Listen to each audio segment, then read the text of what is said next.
అడిగిన దాంట్లో ముఖ్యమైనది వాళ్ళకి వెంటనే పునరావాసం కల్పించాలి. దాంతోపాటు పక్కా ఇళ్లు నిర్మించాలి.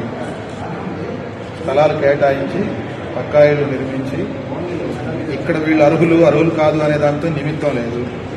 ఉన్నోళ్ళందరూ అర్హులే. అక్కడ ఎవరైతే ఉన్నారో వాళ్ళు అర్హులే. వాళ్ళకి ఎక్కడ ఇళ్లు లేక ఇక్కడికి వచ్చి నివాసం 10 సంవత్సరాల నుంచి ఉంటా ఉన్నారు.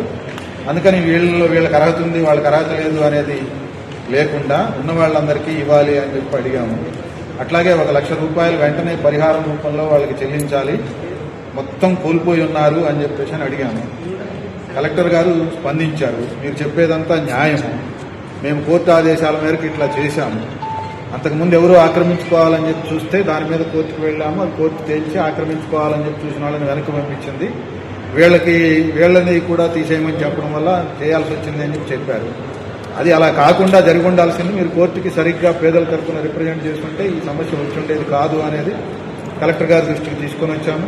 సరే, జరిగింది ఏమైనా మేము మాత్రం ఖచ్చితంగా ప్రత్యామ్నాయం ఏర్పాటు చేస్తాము అని చెప్పేసి వారు హామీ ఇచ్చారు. అది వెంటనే జరగాలని, వీలైనంత త్వరగా జరగాలని, పరిహారం ఇప్పించాలని అని కోరాము. కోరిన దానికి కలెక్టర్ గారు పూర్తి హామీ ఇచ్చారు. తప్పనిసరిగా చేస్తాము అని చెప్పేసి చెప్పడం జరిగింది.